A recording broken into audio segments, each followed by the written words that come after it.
So our speaker this morning is Alexis Costello, and we saw her offspring yesterday, who did a great job, and I'm sure she is too. Come on up.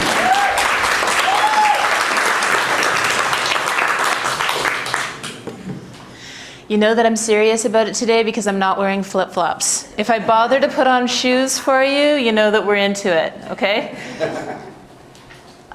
So GEMS Nutrition for 5-Element Foodies. Picture this. You are in the previously peaceful organic farmers market. In this corner, the vegans. Drinking their kale smoothies and espousing the virtues of fermented cashew butter. In this corner, the paleos. Gnawing on drumsticks while eating their cubes of freshly made bone broth gelatin. Who wins the battle for the supreme body and moral superiority when it comes to diet? Okay, it's funny, but where I live, everyone's really into their food right now, and everybody has their own food theory that they're espousing.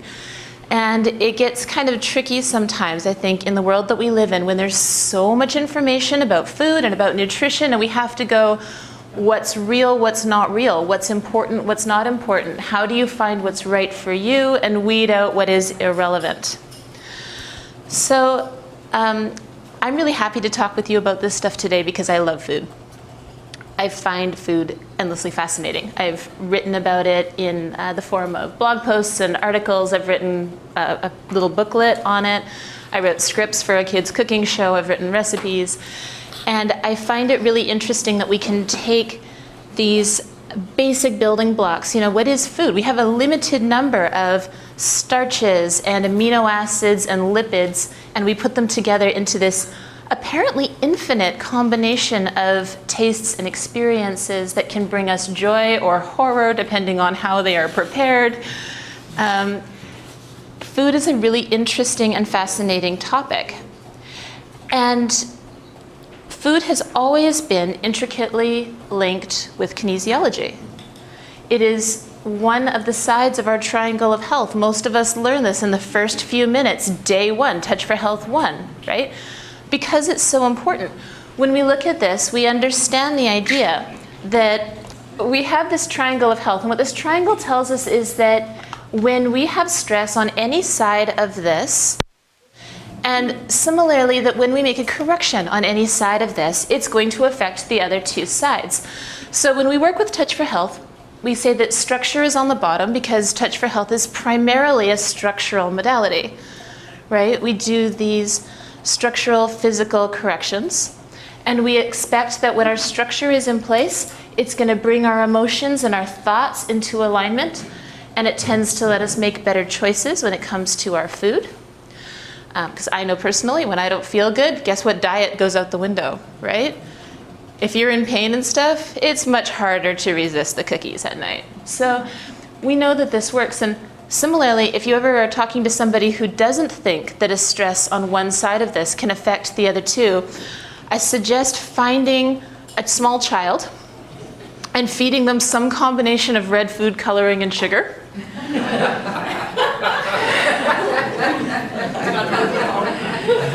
And you watch them go from like hyper crawling up the walls screaming banshee into a weepy, grumpy puddle monster, usually within a couple hours, right? It is all affected. I love this photo because you just know that when this was taken, he's yelling that he's like not sleepy at his mother when this is happening.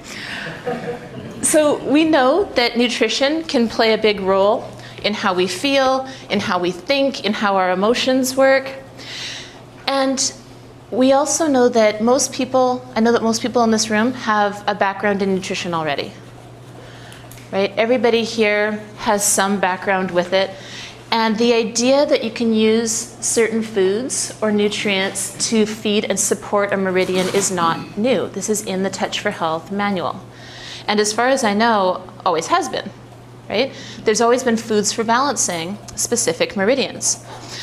And yet, I remember listening to Wayne at the conference last year talking about how he talks to many, many Touch for Health instructors and finds that a lot of them cannot list a single nutrient that would bring a meridian or a muscle into balance. And why is that? I have a theory about why it is, and I think it is because we're all so darn efficient, right? I know if I have someone on the table and I'm wanting to bring a certain muscle or meridian into balance, and I have options in front of me, I can spend 5 seconds rubbing a spinal reflex point. I can spend 20 seconds rubbing a neurolymphatic point, or I can tell them to go eat more green peas, or even better, some prairie oysters, like it says in some of our corrections and foods for balancing. I know which one I'm gonna pick. It's fast, it's easy.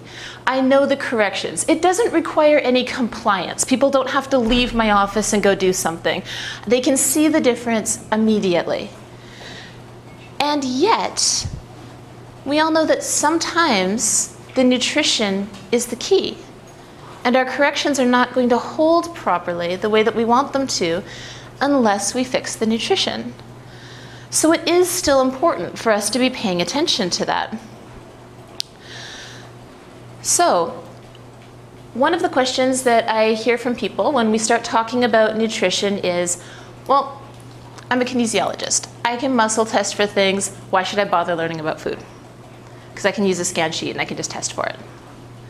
And that is absolutely 100% true. You can use a scan sheet and test for it. And we are going to be using scan sheets today because the part of the GEMS nutrition class that I'm going to be working with you today is based on using the element scan sheets.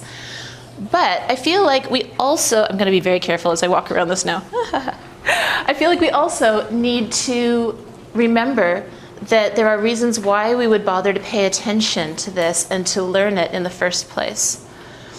And so the first reason that we would want to actually spend a little bit of time thinking about and learning about nutrition is because the more information you have, the wider a range of files are available in your biocomputer to choose from for people.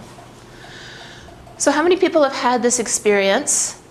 You learn about something new. You read about some new supplement or something like that in a magazine, and suddenly everyone you test needs that supplement. You ever have that happen? Okay. Why does that happen? Didn't they need those last week when they came in? Right? There's a saying that when all you have is a hammer, everything looks like a nail. Right? So when we're walking around with a hammer, we see a world full of nails. and we can walk around and you can fix a lot of stuff with a hammer. Right? You can do an awful lot for people. But the more tools you have, obviously the more precise and exact and efficient you can be when you're making fixes. So as we learn about more, it's like we've gathered more and more and more tools, which are going to allow us to be more precise. So this happens with nutrients. If all you know about on a nutritional level is vitamin C, can you fix stuff with vitamin C? You absolutely can. You can probably get most of your meridians to balance out with vitamin C. It might not stay forever. It might not be the most efficient correction, but you can. Right? So as you learn about more things, it just allows us to expand that and move from there. The second one is that the more information you can give your clients about why they need to eat something or take something or do something, the more likely you are to get compliance, which is then going to help them, to feel better faster. So I know that if I see a practitioner and they go, you need to take this and this and this and this, what's the first thing I'm going to do? Why? Why? What does it do? I'm going to want to read the ingredients. I'm going to want to take a look at it. I want to know what's in this and how's that going to help me. And if I don't feel like I have that information, I might feel like you're just trying to sell me something. And then that's going to undermine my confidence, not even just in these supplements, but it's going to undermine my confidence in everything else that we have done together in that session. So we want to explain to people what we're suggesting, why we're suggesting it, show them how it works, show them with the muscle testing. Okay. Now, a lot of what we do when we're doing muscle testing is we're taking information that's available on the subconscious level and we're bringing it forward to the conscious, right? So if you can bring that information and explain it, then that gets the conscious mind involved. So now the brain is able to kind of look at what's happening with the nutrition a little differently, right? Maybe the issue was not that they aren't eating enough of a certain thing. Maybe the issue is that they're not absorbing it. And so by bringing attention to the fact that maybe amino acids are not being absorbed properly out of the proteins, or maybe we've got issues with certain vitamins or minerals, it lets the brain have a chance to stop and think and correct and change course. Right? And it makes you sound smart. And it never hurts for your clients to know that you know what you're talking about. So these are all the reasons why we want to pay a little more attention to actually learning about food. And the stuff that we're going to be talking about today is sort of the tip of a proverbial iceberg. It's not going to be a comprehensive course, but hopefully people feel inspired to use nutrition more with their clients by the time we're done today. And they feel like taking this and maybe have found an aspect of nutrition that they care about or are interested in and want to learn more about. So I'm going to tell you right now, because we're such a small group, rather than me sort of just being in presentation mode and speaking as if there are hundreds of people here, I would very much like this to be more like a workshop. And what that means to me is that if you guys have questions, you're going to flag me like right now and we're going to talk about it as we go. It means that I'm being a little more casual and just sort of talking, and that's why I've got the board here, so that if I go all mad scientist on you at some point, I have space. And I'm going to do a demo at some point of how these nutrition scan sheets work within the GEMS framework, but also how they work with just a general Touch for Health framework. And then we'll make sure that we have practice time so that everybody gets to play with it and see what they think, and I can get some feedback from you about how you find the work and whether it's useful to you. Hi, Robert. Question. How do you choose which of the many modalities that would turn on a muscle that you're going to use with a person? Well, this morning I'm choosing nutrition because that's the theme of what we're doing. But in general, I mean, when we're working within the GEMS framework, for instance, we're using moding. And so as soon as we're going into the idea of nutrition, which I'm going to be showing later how that would actually work with a client, as soon as we're going into nutrition, this would be sort of my go-to place for that. But do you mean like modalities like, is it Touch for Health, is it SIPS, is it NOT, No, is it? Your lymphatic points, if you're going to go into nutrition, or if you're going to do some meridian work, some acupressure, or what techniques just to deal with a weak muscle? Well, if I was in Touch for Health, so I'm in my Touch for Health box now, then I would simply be circuit locating for the priority correction. Over here in my GEMS box, I would be using the scan sheets. So absolutely, I'm going to remember that you asked that, and then when we do the demo, I'm hoping that it'll be really clear, and then we'll check back in and make sure that it is. Does that make sense? Cool. Okay. So the thing with nutrition is that foods and supplements do not cure people. Foods and supplements don't heal people. And I think we get stuck on that sometimes. And that's an allopathic way of thinking. An allopathic way of thinking is you have a condition, and we're going to give you something that fixes that condition. And foods don't really work that way. Foods work differently. Foods provide building blocks that allow your body to heal itself. And that is a Touch for Health way of thinking, because we know in Touch for Health that we never cure or heal anybody. We're in a self-responsibility model. What we do is we give people information that allows them to heal themselves, right? And that's what food does. Food is providing information that's going to allow the body to heal itself, because as we learned, what was Sheldon saying last night? That 98% of your cells are renewing themselves annually. That in 2 years, none of the cells in your body are the same. So does it matter what you take in from a meal? Of course it does. Those cells have to come from somewhere. You are making those, and you're only able to make them out of the ingredients that you're getting from your diet. So, because we're talking about food, I have a couple of what I would call backside covering statements that I have included in our PowerPoint because it gets tricky when we're working with food. You know, you'll have a client say, oh, what do you prescribe for that? And you're, oh no, I wouldn't prescribe anything ever because it is illegal for me to do so. I can make some suggestions, I can talk to you about food. We can show you how a certain nutrient is going to balance the body. We can show you how your meridians and muscles respond to things.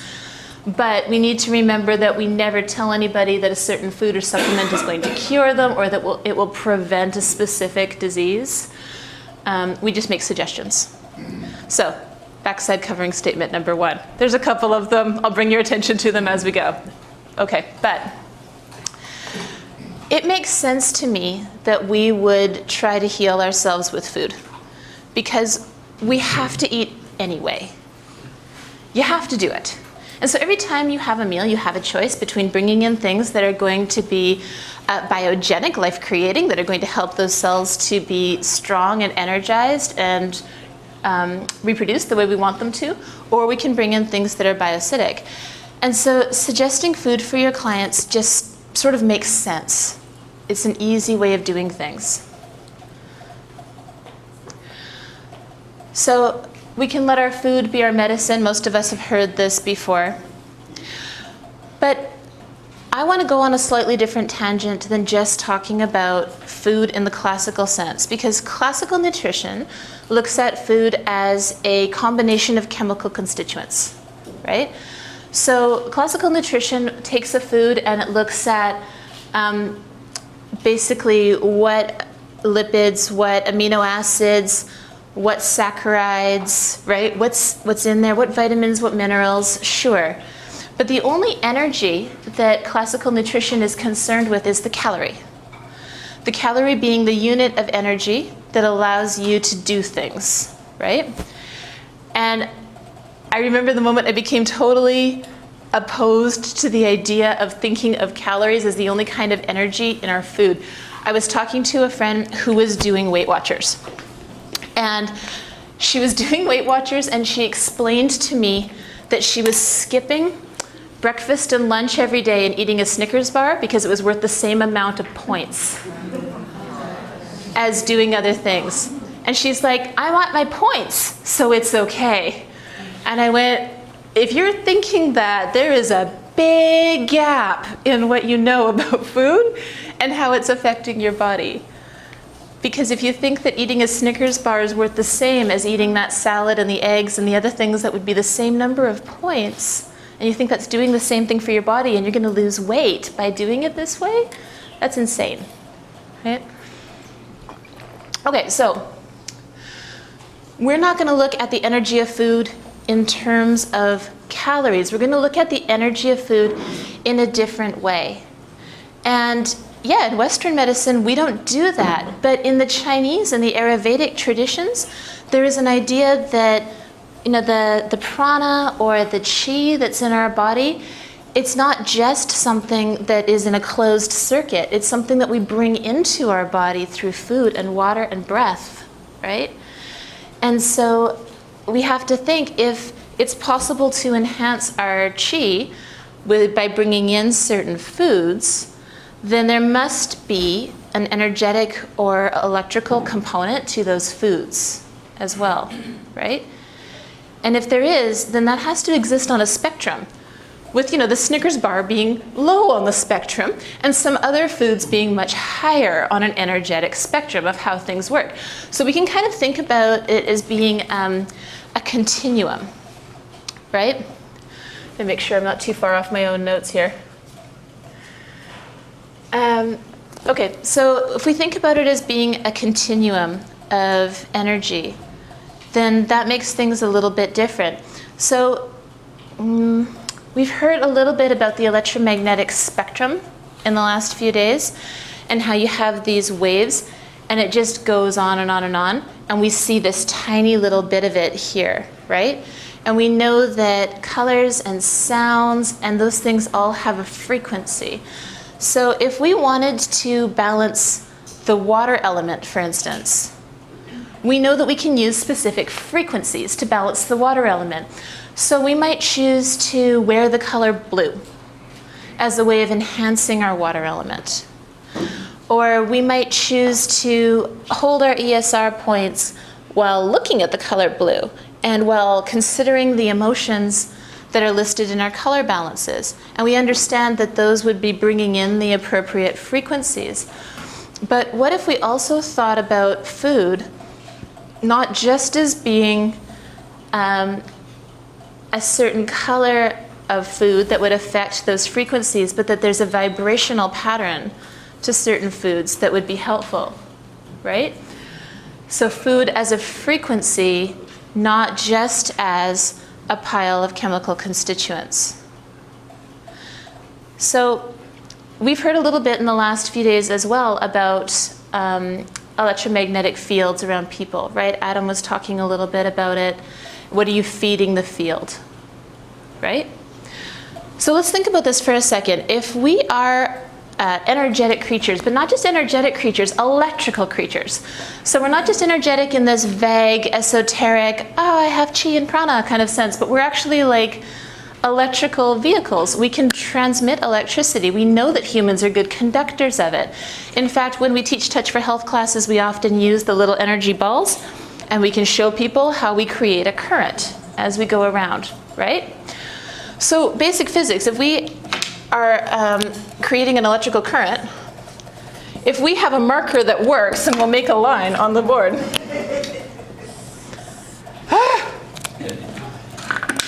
Third time's the charm. And it is, okay. So if we are a human and we have an actual electrical current, the way that physics works, we know that we create an electromagnetic field that runs around that current, right? So if you imagine that this is a person, okay, and this I don't know why this person has such a long torso, but there it is.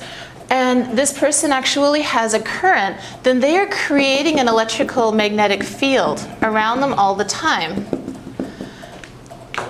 We know that current creates an electromagnetic field. You can buy tools that measure it. So that if you're concerned, for instance, about the amount of electricity that's coming off a high voltage power line, you can measure what's happening there, right? So we know that if there's current and there's an electromagnetic field, that field actually can induce a current in something else. And that's how hands-on healing works, right? We know that we can touch an acupressure point, for instance, and we are helping to induce an electrical current in someone else via our electromagnetic field. What are you feeding the field, right? So why am I getting into this with food? Well, to me it makes sense to think if we believe that we have electricity, that we create a field, which we more commonly talk about as the aura in our field rather than an electromagnetic cloud, but both are true. If we believe that we have that, and we believe that we can use that to help other people, then it makes sense to think that that also charges other things. And so it makes sense to me to think that that also could charge food, and that the food that we come in contact with can be affected by our field, the same way we are affected by its field. So let's explore these ideas a little bit further. You've all seen this, right? Everyone's seen a picture like this. We know from Dr. Emoto's work that water is actually a great conductor of frequency. And does anybody remember, what are the two emotions that create the best crystals? Does anyone remember? Love and gratitude. Yep. Love and gratitude. And when you think about it that way, and you think about how much water is in most of the food that we eat, then you think, what tradition do most cultures and religions have in the world? They bless their food. Yeah. And so if you think about that you have people where instinctively, over time, they've developed traditions where there is an intent of putting positive energy into the food before people eat it. Giving thanks. giving thanks, using love and gratitude, right? It's interesting to think about how that would affect and change the food that we're eating, and how that might then affect and change the way our body responds to the food. And these are traditions that we've kind of lost a little bit over time, right? It makes sense to me to think, here again, I'm just going to take a look at this. So when you hold these emotions strongly in your body, they help to change what's happening in other cells and in other things. We talk about, have you guys heard of entrainment? Okay, there's some yes and there's some no. So entrainment is the idea that everything operates at a certain vibrational frequency, right? So we know that all atoms vibrate at a frequency, but there's also this tendency we all have, that all atoms have, to want to kind of vibrate together. And so in the process of entrainment, if you have something of a high frequency and something of a low frequency, you've got like 3 things that can happen here. The low one can come up to meet the high one can come down to meet the low one, or they can meet somewhere in the middle. And there's lots of healing modalities, like quantum touch, for instance, is one that I've done, where they train the practitioners to hold a high frequency. And that's all you do. You know, in lots of healing modalities, all you're doing is holding a high frequency and allowing the other person's cells to come up to that frequency so that they change, right? It's allowing for an electrical and energetic change. And it makes sense to me to think that if we're talking about frequency, some foods are going to have a much higher frequency than like a Mick food that's been cobbled together by leftover parts. Chicken nugget scientist. Who knew this was a thing? This is a real thing. This is the BBC. This isn't like me making up stuff for the sake of comedic effect. I can't imagine being a chicken nugget scientist. Is that what it says here in the business card? I don't know. Well, McDonald's has their hamburger university in Chicago. Where Right. They have the hamburger university. Right. And once you graduate from Hamburger University, what else are you going to do but pursue chicken nugget science? So why not? She was happy. I'm not sure why I have a blank slide here, but it's worrying me that perhaps I'm missing something important. Okay. Well, regardless as to what was supposed to be here before. Yes? Could you just mention something about how these foods are designed to stimulate the pleasure center of the brain? Because I know some people that are really quite involved. It's just like doctors can smoke. And I know people that they eat chicken McNuggets because they love them. Yes. And they love them because it stimulates the pleasure with the sauce and everything. They taste good. Yes. And so the scientists, they figured out how to make it pleasurable. Well, I mean, the thing is that that's not even just science. There's foods that do that, right? Like cheese hits all your opiate centers in your brain. Mm-hmm. And yeah, right?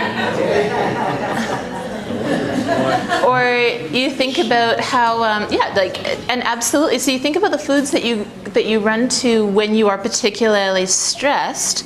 We tend to choose things that are going to hit those buttons in our brain, because again, what was Sheldon saying last night? We make all these chemicals, right? We make our own Valium. We make all of those things that make us feel good, and we get those from our foods. So. Yeah, cheese does that. The enzymes that break down low glycemic carbohydrates, like bread, a lot of the enzymes that are going to break down white bread are actually in your saliva. So, I mean, you're getting a sugar hit in your brain before you swallow when you eat certain foods, right? That's why they feel so good immediately. So, For dopamine. what was that? Chocolate for dopamine. Chocolate for dopamine, exactly. Or coffee, which I am chugging back as I do this in order to keep myself from like flying out the window with like energy. Yes? Can I mention something else about chicken nugget science? Sure. I found on August 19th of last year, somebody had bought a McDonald's breakfast patty burger, taken one bite and left it. And I'd heard these stories that these things don't go bad. I took it home. It is sitting in a shelf. It has never been refrigerated. It does not look one bit different today than it did last August. There is no mold growing on it. It does not look any different at all. Unreal. Yeah.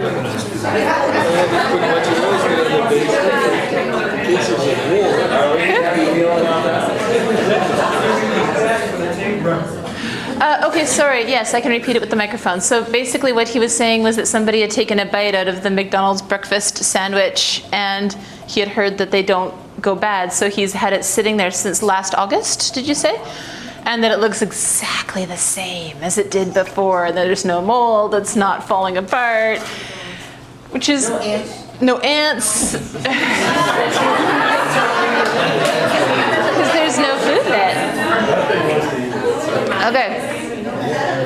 So I figure that we end up with sort of creating this, I'm calling it a vital circuit.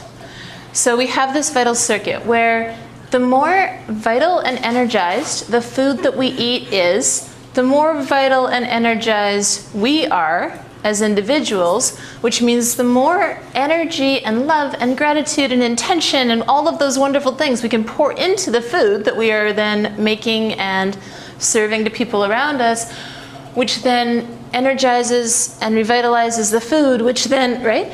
And so I figure that we can kind of start this circuit within ourselves and within our diet where we are constantly giving and receiving energy, chi, prana, love, whatever you want to call it, from the food that we are eating and using it to be our best selves. So, and this becomes even more important when we are the one that is responsible in our home for sharing food with others, because then it's not just nurturing us, but it's also nurturing our children, our partners, you know, all of the people that we come in contact with. So, I mean, earlier I was talking about how most religions and cultures have a tradition of prayer, and we were talking about love and gratitude. When I did up the little video for the Touch for Health conference, I was sort of teasingly talking about how it's acceptable to energize food via palm chakras in this kind of crowd before you eat it as well. And if you've been walking around when people are eating their lunches upstairs, you can see people, you know, setting up their intention over their food before they eat it. And it all does the same thing, right? It's all being part of that energetic circuit that's going to allow for us to take what we need from the food that we're eating. So, to my way of thinking then, if we accept this idea that we are energizing the foods around us and that we're putting out that energy, what are we feeding the field, right? That we're putting that out there all the time, then the next question to me becomes, are we conscious of what we're doing with that all the time? And how does that affect it? And that brings me to something that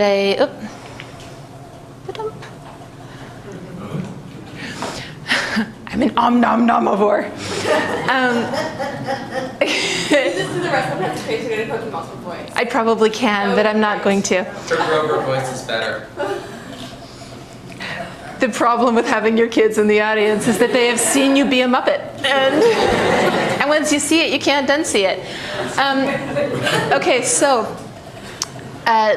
this is something I call the lemon cookie experiment. And this was something that I did years ago.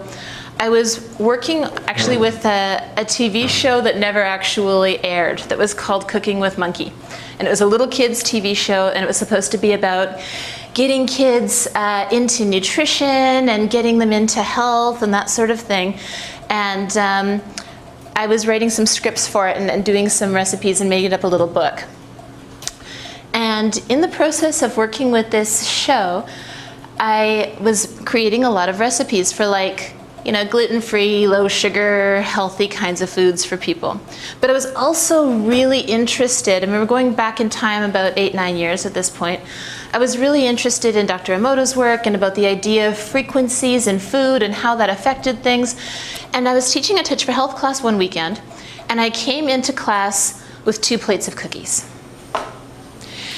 And what I had done was I had these 2 plates of lemon sugar cookies that I had made. And when I made cookies A, I had been in my kitchen, I was singing, I was thinking about my class and how much I loved everybody in my class and how happy I was to be teaching Touch for Health that weekend, and all of the things that were going right in my life, and I was pouring all of the love and happiness that I possibly could think of into these cookies. And I baked them and put them aside. And cookies B. The B cookies. I thought about the things that were kind of annoying about all the people in my class. And the things that were not going right with my life. And the money stress and the relationship stress and those things. And I mixed the cookies. And there was no singing happening in the kitchen at that moment in time. Was this just happening, or did you purposely do that? I was doing it on purpose. It was very intentional, yes.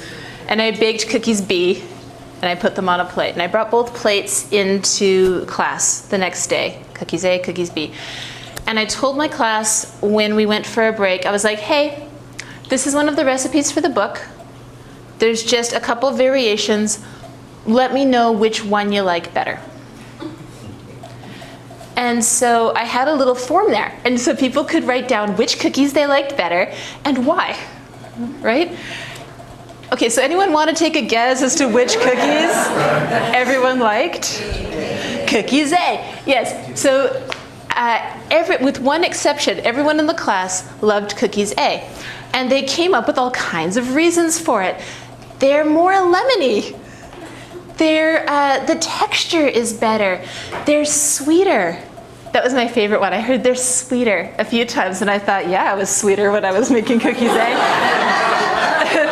Cookies B might be a little bitter at the moment, actually. And the one person in the room that preferred cookie B to cookie A. What was that? I'm hearing. She was somebody who had a lot of issues, and was not really in the headspace to be in that particular class at the time. And now how interesting that this is what's matching your frequency right now. And everyone else was feeling so fed and nurtured by the other. And at the end of the day, even though I hadn't said anything yet to anybody, the cookie A plate was gone, it was decimated. And the cookies B, you don't usually bring home cookies from a Touch for Health class, but there were cookies left over. So it was really interesting for me just to see it. I mean, it's a small scale experiment, right? But to see it with people I know and love and see how the intention that was going into it made a difference, made a tangible difference for people. So, are we conscious? Yes, Deb? What were some of the comments on the plate B? I don't remember getting a lot of them because I had only asked for which one do you like better and why. And so I remember there being lots on the A side and not really on the other. Interested to find out what kind of Yeah. comments they had. Well, you can match the experiment, right, and try it out and see what happens. Mm-hmm. I'm assuming the recipe was exactly the same. It was exactly the same. Yeah. I even measured because I don't usually measure things when I cook. It's just and in the bowl. But yeah, I even measured to make sure it was actually the same.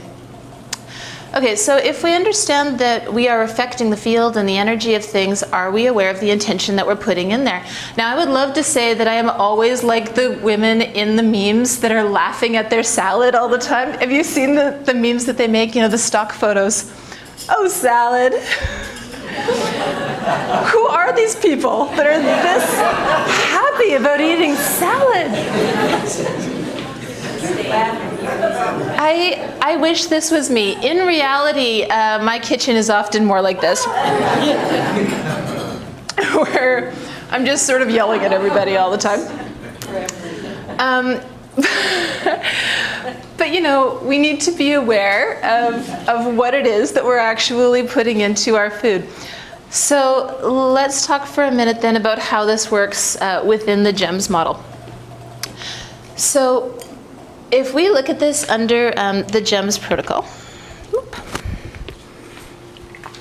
I'm so paranoid about this corner now, you have no idea.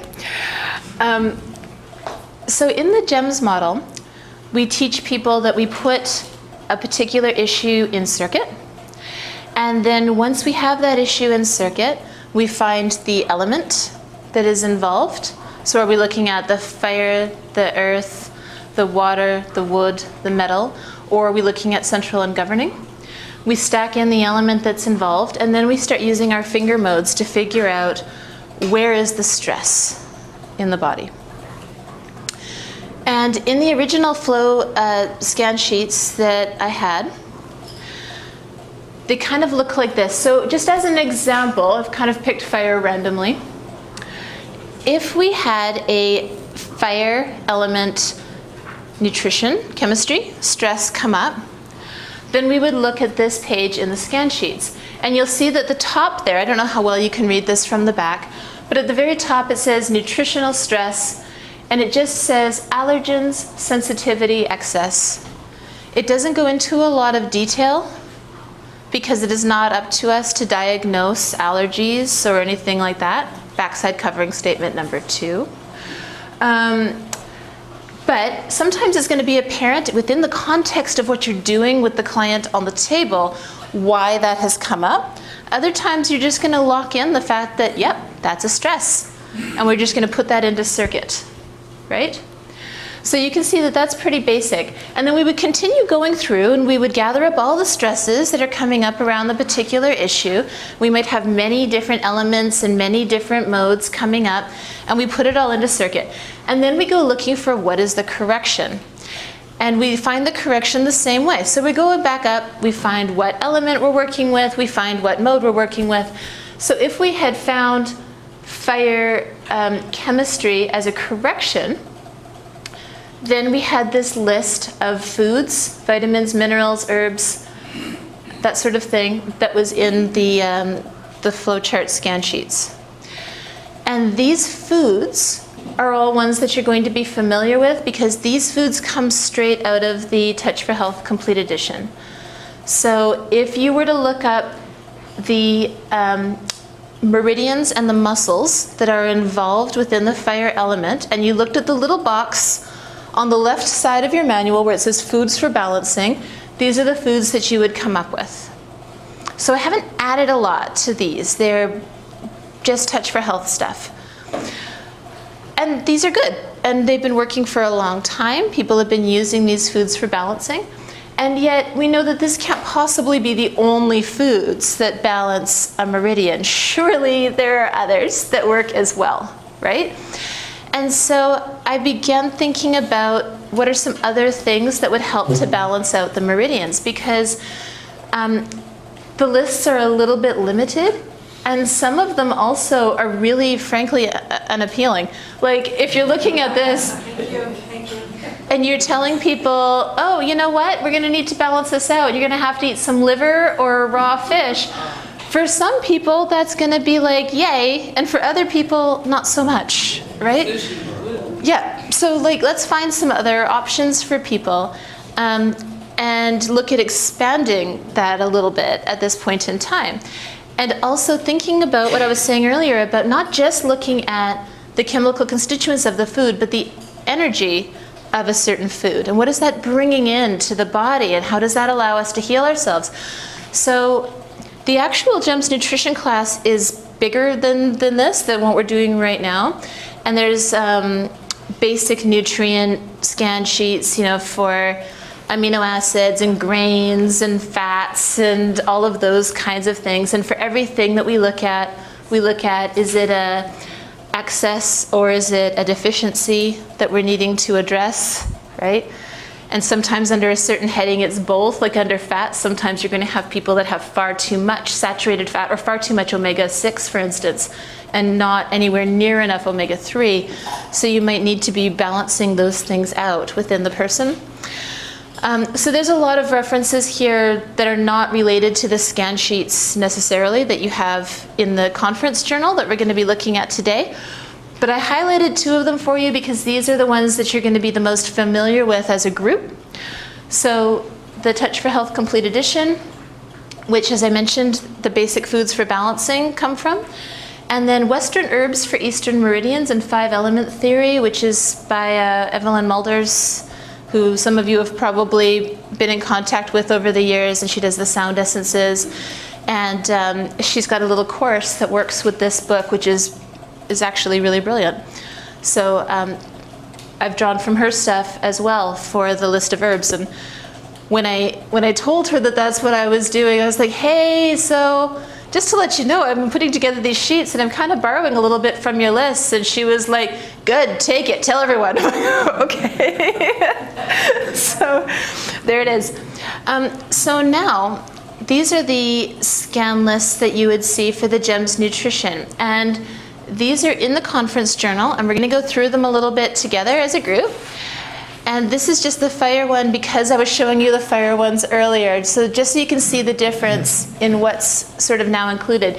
You can see the original list is still here, but it's been expanded. And it's been expanded to include more foods, also then to include herbs that support each of the glands and organs that are involved within the element. So at the top, we also have, for instance, red, hot, and bitter. We know that we don't just taste with our tongues, right? We taste with our eyes. We taste with our nose. My son said that he could smell breakfast all the way from our room this morning because they were making bacon, right? And that carried him along like a cartoon all the way through to the restaurant. I think we're extending what I said a little bit. Get used to it. So, so we know that those things are all part of our experience of food. And again, when we're talking about the energy of food, we understand that, that those things can be used that way. So when I was first getting into holistic health, I had taken some courses in nutritional knowledge, but I started doing a 2-year diploma course in herbology and iridology. And there was this one little unit in that class that was called Chinese Constitutional Therapy. And that, I fell in love with that unit. The other stuff was good. It was good. But this unit I just found so fascinating, and I wanted to use it all the time. And my husband actually helped me develop a little computer program at one point where I could go through like a little questionnaire with my clients. And so it would ask them things about how they were feeling right now. And at the end, it would spit out an answer as to what element was sort of dominant at the moment and whether it was in a stressed or a weakened state. And because I didn't know anything really about Touch for Health at that point in time, I found that information just absolutely mind-blowing. But it did make recommending things a little bit tricky, because if all you know is that you have an element that's in a stressed or weakened state and you don't necessarily understand the way that the 5 elements work in cycles with each other, then you have to ask some pretty serious questions like, okay, am I going to be enhancing this element? Am I going to be trying to diminish this element? Am I trying to do it with a different one? Is it the yin or the yang that's out of balance? And now we know that we can just muscle test for those things. How fantastic is that, right? So we don't have to get too into it with this. We're able to just ask the body, and we have those tools to just trust the muscle testing and see what comes up for the individual and understand that what comes up is going to be the thing that is going to create the balance for them at this point in time.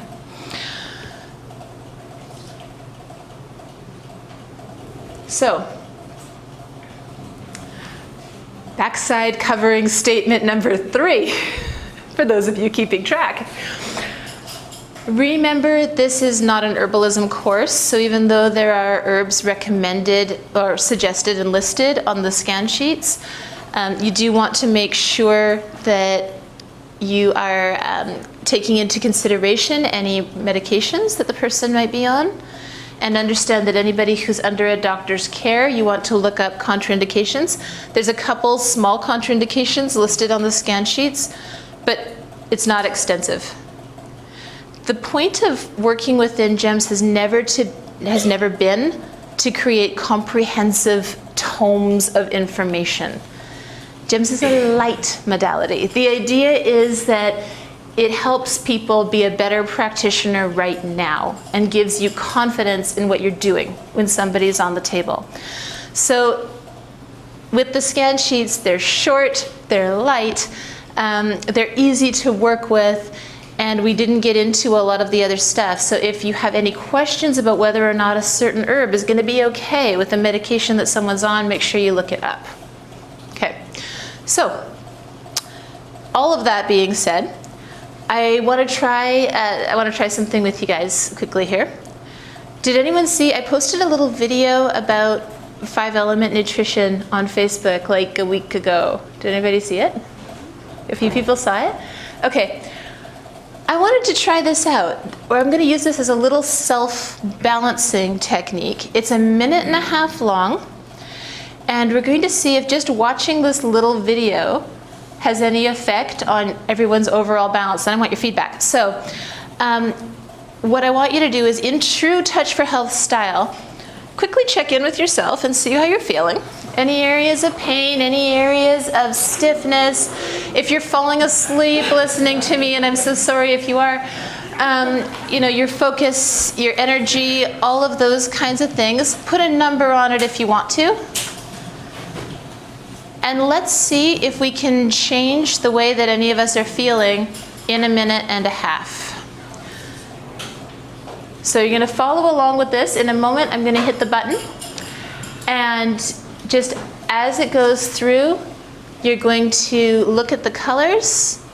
And then also when you see the pictures of the food, not just looking at the picture of the food, though that does help, because again, we don't just eat with our mouths, we're eating with our eyes, but also allowing yourself to think about how those foods taste and imagining how they taste for you and how they're going to work in your body. So let's just turn this on.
Okay. So I appreciate with the slightly washed out colors through the projector. Some of it was hard to read with the white on the white. But I'm curious, did anybody feel a shift at any point in there? And if so, where did you feel it? At what point in the video, and also how does it feel in your body? Anybody have any feedback? Yeah, Larry? At the very end, when those sprouts were growing up, I felt like stretching up. Excellent. Anybody else? Mm-hmm. So right before the screen came up to say, you know, take a deep breath or whatever, I had just had a moment where I just took a nice deep cleansing breath and just, and then the screen popped up and said, oh, okay, it worked. You're ahead of your time as always. Okay. Wood, because I love the trees, I'm a tree hugger. Right. And I felt the roots going into the ground and the branches reaching up to the sun and the wind blowing through the branches, and that just melted me into peace. Good. That's wonderful. Laura? I think that there was so many of them there where I was coming into balance, and then when I got to the green better screen, I was like, ugh. So it just kind of threw me out for a second, and I think it's like, Okay. Yeah, Heather? 2 pictures, and it was more of a feeling, but I wanted to let people know I did the elemental to see where my over energies were before, and it was circulation and heart. Okay. The 2 pictures that really struck me was the red apple that was cool, and the green twig with the pine cones, the green pine cones. And I actually did the checking in after, and I had no worries. Awesome. Cool. Okay, so it worked. Very Ezra? The peach near the beginning, the pine needles in wood, I believe it is. Uh-huh. I can't remember which element spicy was under. Metal? Okay, that looked uncharacteristically good. And salty with the sushi, because sushi. Because sushi, yeah. No, it made me feel better. Okay. And I checked and it was there, so thank you. Okay, cool. Yeah? The apple for me, my mouth started watering. I wanted it now. Nice. Okay. All right. Any other thoughts about that, Matthew? Yeah, I also related the things growing up. I stood back up and grew like a leaf. Right. And I had some measures at the beginning. All my measures improved, including better, clear vision. And just for the tape, you might say a little summary of some of the things people said in case it wasn't picked up. Right. Okay. So I'm hearing from people that people who checked in with their over energies are finding that they're now in balance. The measures from the beginning, things are feeling a little better. People like the idea of the growing and stretching at the end and a big breath. I'm hearing a lot about the green picture that was on here. And to me, the picture that I found for the green with the needles, it isn't even just the color, but it's almost like you can smell that piney resin, right? It feels clearing. And that apple at the beginning with the cooling yin idea. So, awesome.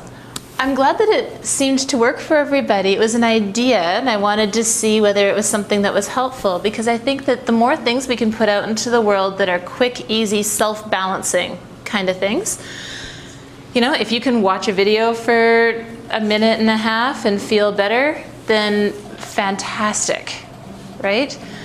Now, is that as good as grabbing somebody and actually doing a proper 5-element balance? Of course it's not. But is that a helpful way of getting yourself centered a little bit before you walk out the front door? Yeah, it is. So great. Yes? On a related note, I had a period, it might have been 10 years ago, I don't remember, but I was trying to recover from a habit with ice cream, and I found that if I just stood in front of the ice cream section of the store for about a minute or so, and just imagined having these things, and then I imagined the pleasure, but then realized that it's just, not that great. The craving would go away. And I found that with this process, the foods that I know kind of aggravate, I have a fired constitution, and so I do better to have what they call pitta pacifying, which means more of a cooling down. But the things that are contraindicated for me, I still like them. And it's enough just to look at them, and I kind of am able to get a homeopathic response. Cool. Okay. So being able to calm down a craving just by engaging with, I would say that's engaging with the frequency, right? When you're talking about a homeopathic response from looking at the picture. So it's like, yeah, just having that visual is enough to sort of hit that button for you, right? Right. I wish that worked for me. I might need to try that. The next video is going to be all like French fries and potato chips. Get your homeopathic fix. Okay, so I was thinking at this point we would just start going through those scan sheets, just a very brief overview as a group. And I'm just going to draw your attention to a few things within them. These are all in the conference journal, so you can follow along. They're not in color there, but it still works. If you're wanting to follow along with me here, we're going to start with central and governing nutrition. Now you'll notice I keep saying 5 elements. In the GEMS protocol, we also put central and governing in there. And central and governing are a little bit different from the others. They don't necessarily have a color or a smell that's associated with them within the 5-element Touch for Health model. But what they do have is that central tends to respond to yin, cooling foods, and governing tends to respond to more yang, warming foods. So that dew-covered apple that everybody was salivating over in the video, that is a very yin balancing food. So there's a list here of foods that enhance the yin energy and enhance the yang energy. And you'll notice that I've also put in here for the brain and the nervous system, because we know that our central and governing meridians are very much indicated with our brain-body connection, our central nervous system connection, our ability to think and be centered and concentrate, right? So these are all things that can be helpful for stimulating that and keeping it in balance. And we've also included eye herbs. And the eye herbs are things that you can either be taking internally, or if they indicate you might wish to make an eye wash with them. And they can be useful when somebody has any kind of infection or even tired eyes or something of that sort. So there's that cooling yin apple and the warming yang coffee or chocolate. So then we look at the fire nutrition, and this is the most complicated of all of them for obvious reasons. There's a lot of fire stuff going on. I mean, in the Touch for Health model, you have 4 meridians there as opposed to the 2 that you're normally dealing with within an element. Not only that, but you have all of this endocrine stuff that's happening, because you've got your circulation sex meridian, which is bringing in all your reproductive system herbs. You've got the adrenals, you've got the thymus and the thyroid. These things are all kind of indicated as part of that fire element. So there's a lot going on here. Now, this page could be a book, right? There's books about heart nutrition. There's books about reproductive system herbs. In order to keep it usable within the confines of what I'm wanting to do in helping people be efficient, confident practitioners, I kept it to 1 page. So selecting the herbs and things that went on this page was actually kind of tricky. Because I was trying to keep it down to a normal list, but also make it so that there was a lot of different things represented there so that you can find the right thing for your client at the time. This is one of the pages where Evelyn's book about the Western herbs for Chinese meridians was really fantastic, because what I've done here is I've given preference to herbs that are more local to North America. Because there's a lot of really fantastic Ayurvedic herbs that are very popular right now, especially for adrenal balancing. But sometimes it's hard to get them. Sometimes it's hard to vouch for the quality of them when you do get them. I just thought, let's show preference for things where it might be easy for you to actually wildcraft them, or to get a local organic source or something of that sort. So there's definitely a preference shown for those ones here. Again, you can see that the liver and raw fish are still here from the Touch for Health book, but you also have options like lamb, shrimp, and lobster, which is kind of more fun if you think about it. Okay, and so then we have that bitter taste showing up with the red peppers, the parsley, the tomatoes, all your good Italian food. Okay, so this is segueing into the earth element. I don't know if you guys can see the picture clearly through the projector, but It's a velociraptor. It is a velociraptor. You ever see people who go on low carb diets and it's like, yeah, there was a meme that was going around a while back and it was like, maybe she's crazy, maybe she needs carbs, you don't know. And more than one person flagged me for it. Because I'm one of those people, if I don't eat those grounding, you try to aim for the low glycemic, but those grounding, starchy foods, I start getting flighty and crazy, right? If you think this is flighty and crazy, you have no idea. Good idea. Some of us need those things to keep ourselves earthed and grounded. And if we don't have those things, we kind of fly off a little bit, right? So earth nutrition, we have yellow-orange as our color. It is sweet, it is fragrant. There's an interesting thing that happens with the herbs that are involved with the earth element, because on one hand, you have actual sweeteners are part of the earth element, right? Like honey and molasses and those kinds of sweet natural foods. On the other hand, we here have herbs that do things like curb blood sugar and curb sugar cravings because of the pancreas being involved within the earth element. So there's kind of both sides of it that show up here, right? The part that raises and the part that lowers, the part that enhances and the part that diminishes. So we find all of that here, and then there's also things like the pancreatic enzymes. And there's that golden honey, which supports the earth element. So the metal nutrition, white, spicy, pungent.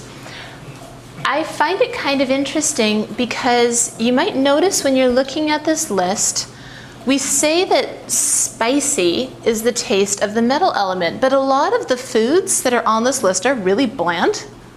Like, I'm sure there's foods blander than tofu that exist, but I can't think of what they might be.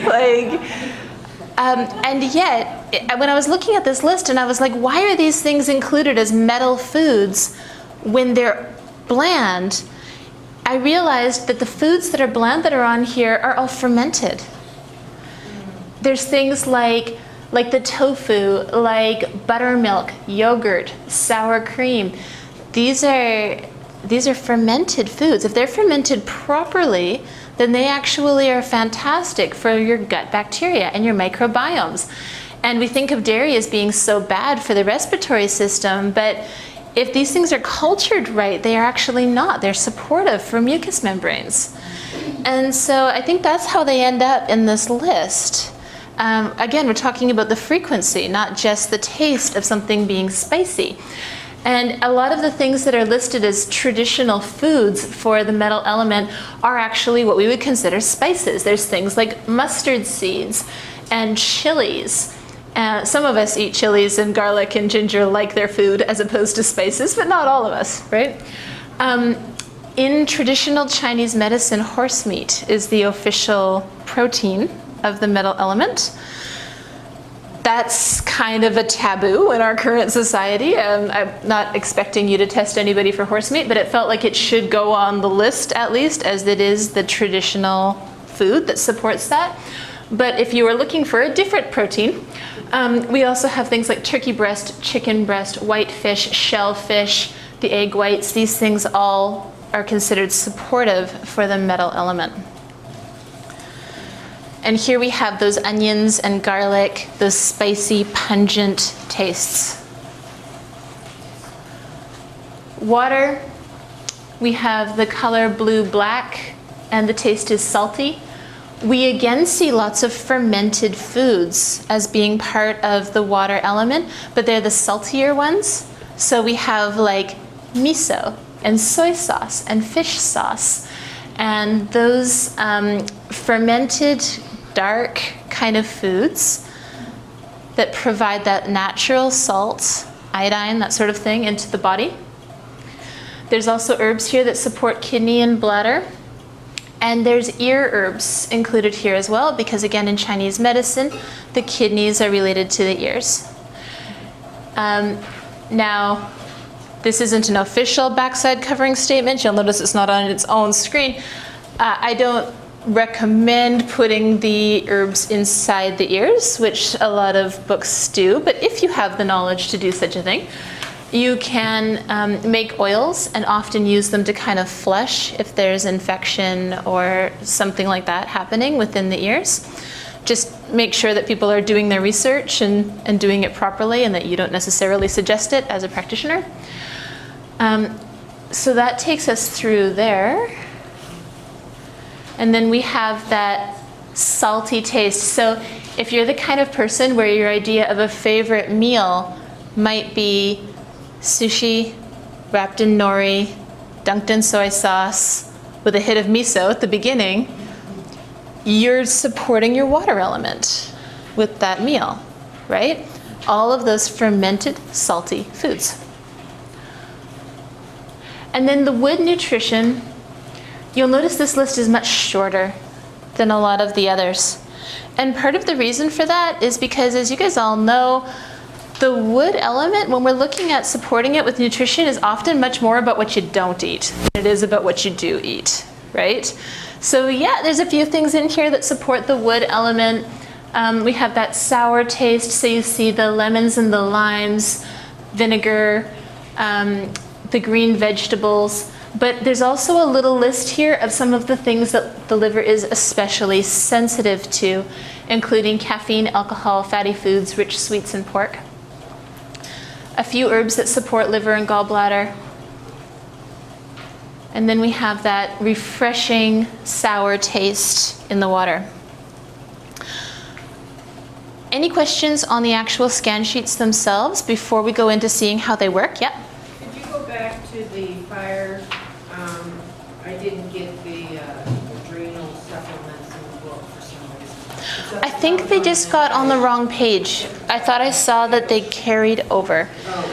And so there are adrenal herbs in there, but there's also the glandulars are mentioned, right? And glandulars can be tricky. I don't know how they stand in the US right now. In Canada, they float back and forth between being like okay and not okay.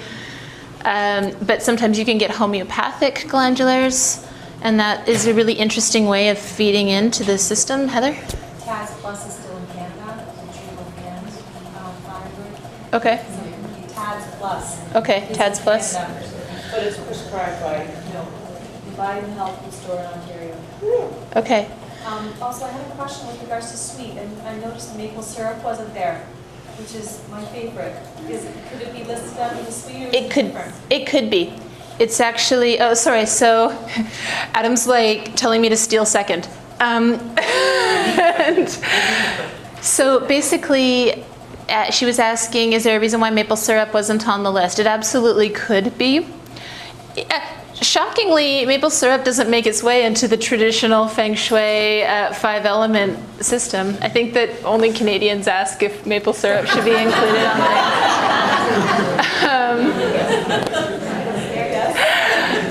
But for good reason. Yeah, like absolutely, that would fall under that category. Yeah. Now, one of the books that it is on the reference sheet, and it was one that I used extensively when putting this stuff together, especially at the beginning, was it's called The Feng Shui Cookbook by Elizabeth Miles. And she had all of the lists of the more traditional things in there, as well as recipes. But one of the things that was fantastic about the way she did it was she would even suggest like how to arrange the food on a plate in order for the best balance within the elements. So you would go through and you would find which elements are you enhancing, which are you diminishing, how do you arrange these foods together to create a balanced plate. And again, that's a little more intense than we're going to do in a workshop like this, but I find it fascinating that someone has done the research, that you can go as far down this rabbit hole as you want to go. With the scan sheets, the other thing I want to point out is that like everything else in the GEMS protocols, you can make it as simple or as deep as you have the time, inclination, and ability to go. So what that means is it could be as simple as, well, this food is going to balance that. So, chicken, right? Or it can be as complicated as checking maybe what form does the body want a specific herb in. Is it going to be better as an infusion, as a tincture, as a capsule? Is there a brand that you're going to recommend? Is there a time of day that the body would like those things taken in? You might think it's going to be the time of day that would correlate with that meridian, but it might not be, depending on what the body's trying to do. So you can go deep, you can keep it simple, you can adapt it to your knowledge, and as your knowledge deepens and grows, it becomes more intricate what you do with your client on the table. So I would love to kind of show how this works and then make sure that you guys get a couple minutes to play with it. So is there anybody who would like to come and do a balance with me? Amy? Okay. So we want to make this fairly quick, so I'm not going to get too intricate and involved. We're going to do some just really quick pre-checks. Okay. So, is there something that you would like to work on? And I should have prefaced this when I asked for a volunteer. I would love to set it up with something that you suspect has a nutritional component to it, because that's what we're wanting to demonstrate here. So is there something that we can work with? The glandular system, Just in general? in general, Okay. yeah. Just to see, pineal gland Okay. and pituitary. And so she's saying the glandular system, pineal and pituitary. Is there something in particular that's making you feel like your pineal and pituitary are off? I will get headaches, Okay. and it feels like it starts right in the gland and goes out from there. Oh, well, that's interesting. Okay. So let's just put that information into circuit.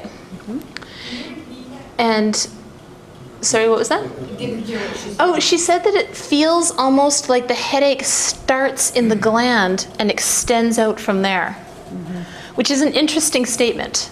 So I'm putting that part into circuit because that's the part that she's going to notice a change with. It's hard sometimes to go, well, entire endocrine system, that might be a little too vague. Yeah. But headache that starts in the pineal and explodes through your head, we can work with that. Okay. So I'm going to show this sort of within the GEMS module, and then we can break it down to just a more basic Touch for Health module if we like. So from there, we would just start by checking what element are we going to be working with. So is it central governing? Is it fire? Is it earth? Is it metal? Is it water? Is it wood? Okay. Is your muscle talking to me? It is not. Okay. Relax. Now I checked it at the beginning and it was. I know. But then she talked about her pineal explosion, and now we're all locked up. So let's just bring you up here for a moment. I'm just going to see if I can get a different muscle to work with me a little bit differently. Okay. So let's just check that again. Are we looking at central governing? Thank you. All right, so let's check what mode we're working with. Is this something structural? Is it something nutritional? Is it something emotional? Is it something electrical? Okay, so then we would go into our scan sheets for central governing electrical. So, one sec.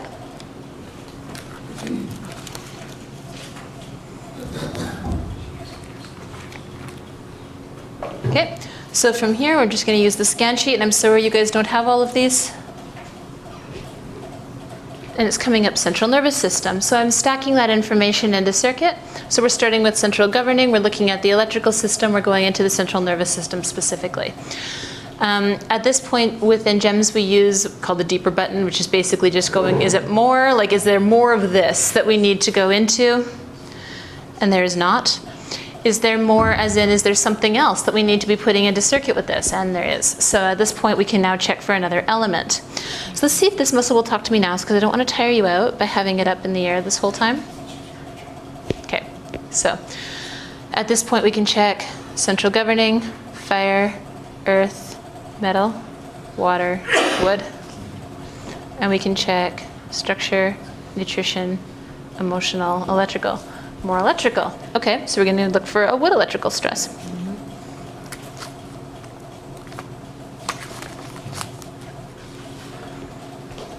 So we're going to check, is it meridian? Is it law of 5 elements? Is it a wheel energy? Is it wheel energy? Wheel, yeah. Okay. So when we put wheel energy into circuit, what that's telling us is that there is something within her 24-hour cycle of energy that is throwing this off. Now we can ask, is there more information that we need on that? And there's not. If it had changed, we might check, okay, is there a certain time of day, for instance, or is there a dysfunctional pattern that's happening within the wheel that we need to be addressing? But instead, we're just going to ask now, is there another, okay. So we're back up at the top again. It's very easy. So we're looking for element. Are we going central governing? Are we going fire? Are we going earth? Are we going metal? Is it metal or is it water? Okay. So water, and then we're going to check, is it structure, nutrition, emotional? So we have a water emotional stress. I'm sorry I keep hitting that.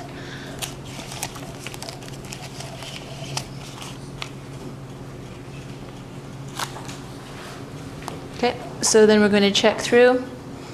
So these are all the emotions that show up underwater within the Touch for Health world. I'm going to do them out loud actually because of where we are. So we're just going to check, is it fear, anxiety, anxiety? Okay. And we would like more information on that. So is there a certain, we can check aspects if we want to. Is it okay if we go into this a little bit in front of it? Okay. Yeah.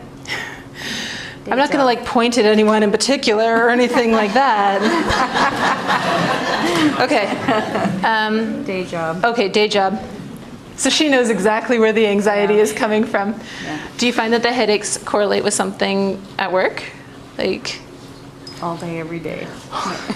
she says all day, every day. Okay. So we've got that information in. It's just a lot of, my days are full, Right. very full, Okay. with my day job. Right. Okay. So is there more? And I'm no longer getting a change. So that means that at this point in time, we can now ask if we have permissions to be correcting. Okay. So we have permissions to correct. So we've got 3 stresses locked into our little circuit here. And so now we're going to ask the body, how is it that you would like that to be corrected? So again, we're going to start with what element are we working with? Are we going central governing?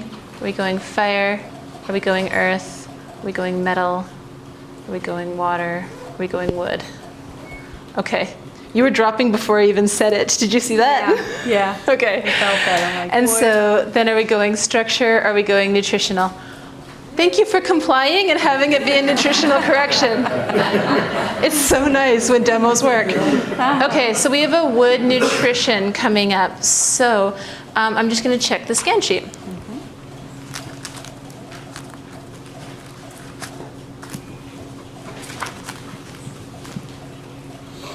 Okay, so you can follow along by looking at the one within the conference journal. So I'm going to check the ones that are highlighted first. So are we looking at a food? Are we looking at a vitamin? Are we looking at an herb under gallbladder? Are we looking at an herb under the liver? Okay, so one of the liver herbs would be useful for you at this point in time. And then we can scan through.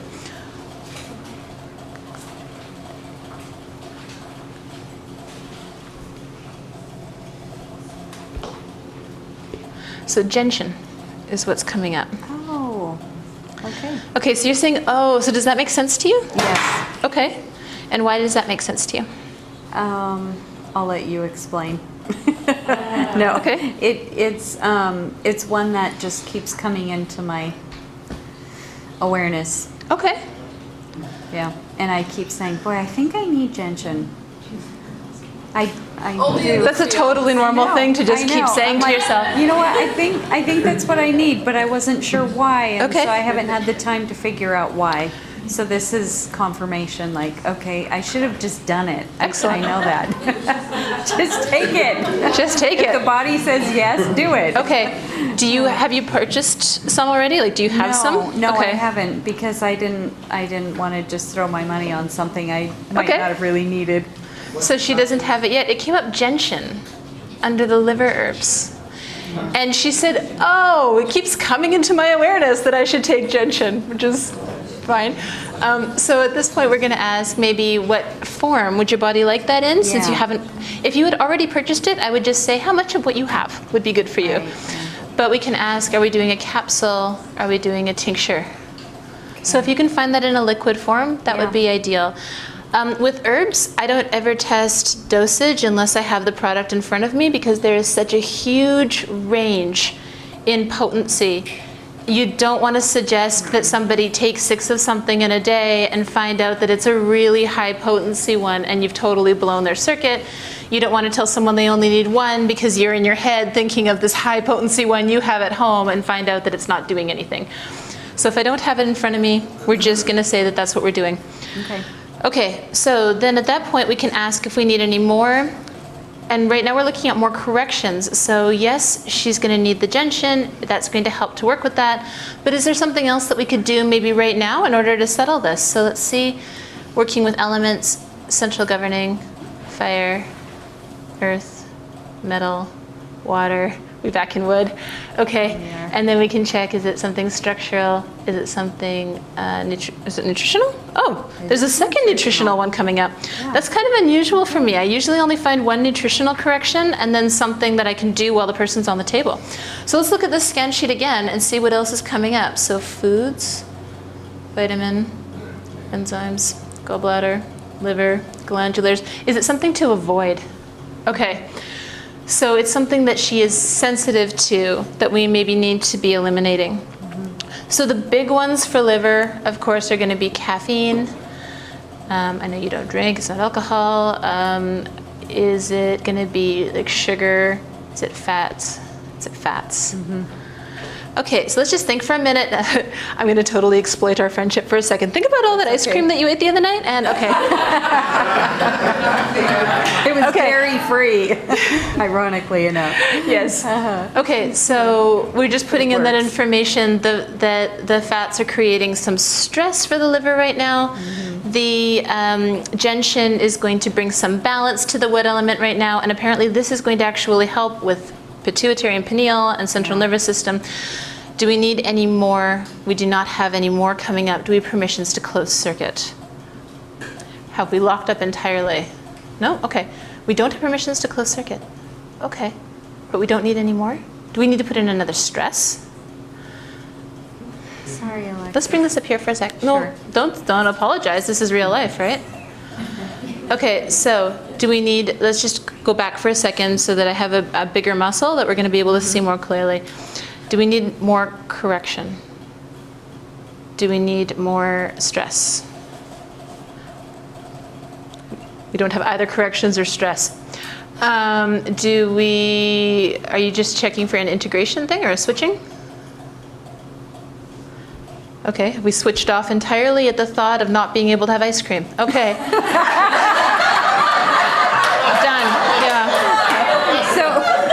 Here's the irony of that. I don't normally eat ice cream. Right. And so I had that little bit of non-dairy the other night. So my body is now saying, you've deprived me for too long. Right. So she's saying she doesn't normally do that, but after all of this deprivation. Do you want to do top and bottom lip? Sure. I'm just going to duck back here for a second. We're just doing a quickie version. Okay, bring that back up here. Switching no longer a priority. Do we have permissions to close circuit? And now we do. Okay. Hey, because these things happen in real life, so you got to just work through it. Like if you're working with a demo and suddenly they need a medium-sized reptile, you just got to carry on. Power through it. I'm glad that didn't come up. I'm glad it didn't come up too, because we're doing nutrition and you would have to eat it, and that would be really stressful for all of us. That's what I was thinking. Like, don't make me eat something I don't like. We'll go catch you a lizard for lunch. It's okay.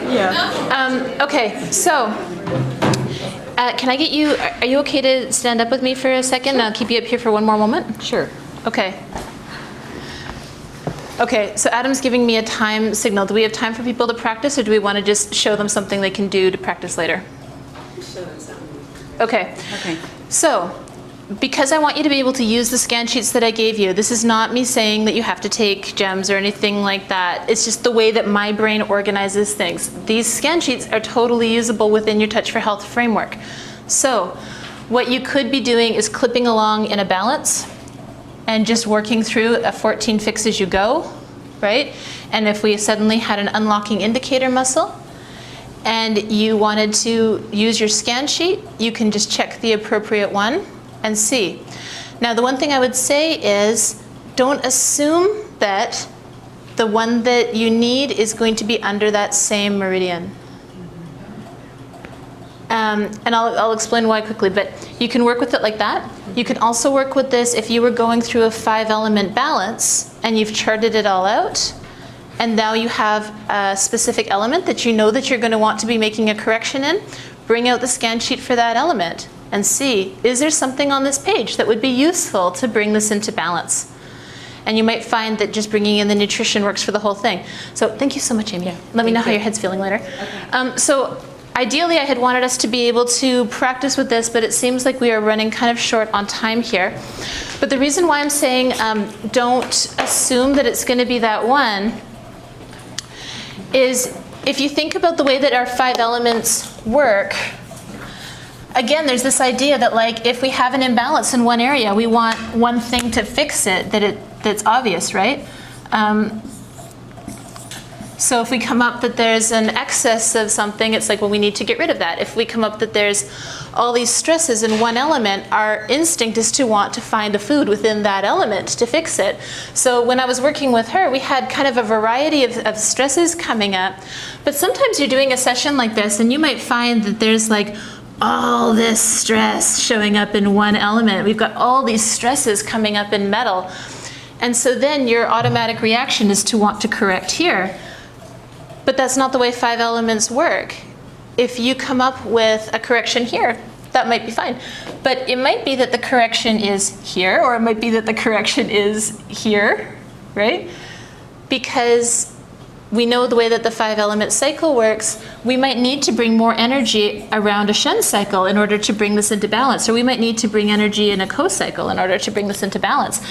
So the reason why I'm saying that is occasionally people, especially new practitioners, will have all of these things come up in one spot, and then they get something that looks kind of left field for a correction, and they go, oh, I must have done it wrong, right? You probably didn't. That's probably what the body actually needs, so we're going to trust it and follow it. Okay, so just really quickly, because we're running out of time. We want to be in balance with our environment. The purpose with a lot of this is to be in balance with our environment.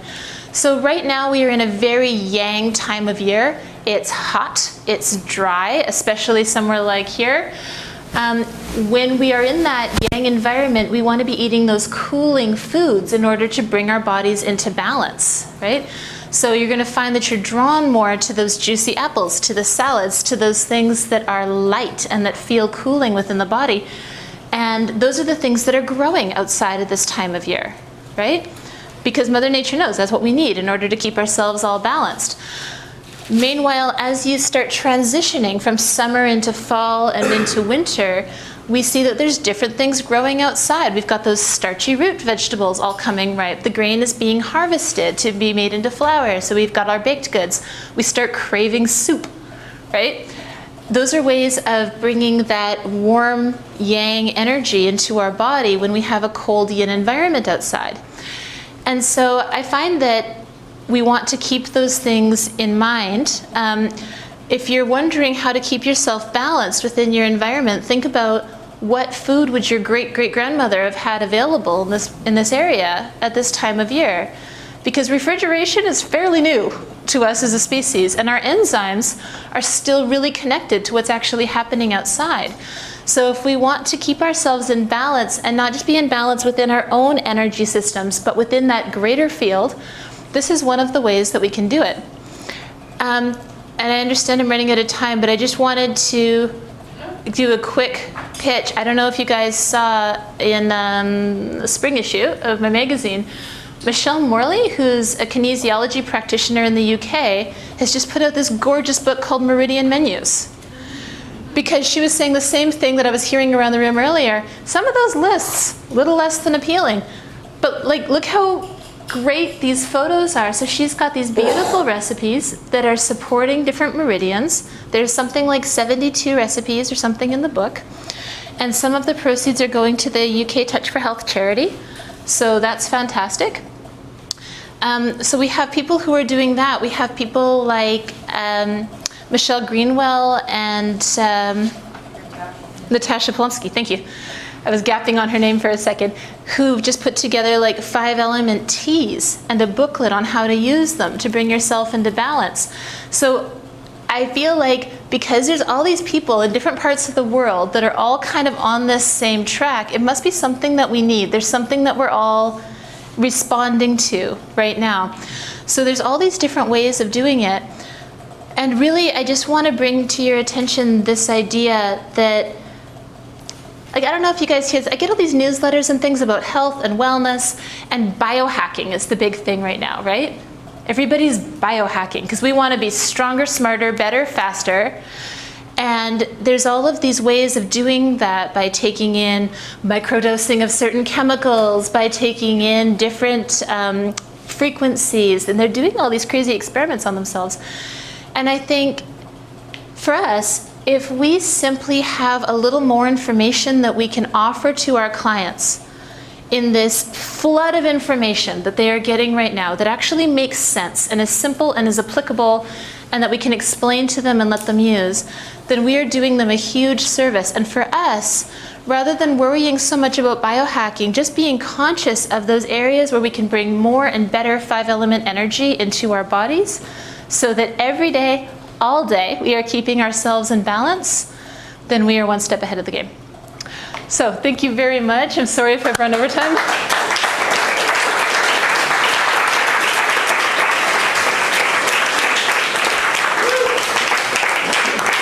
Do we ask for questions, or do we just let everybody go now and you catch me later?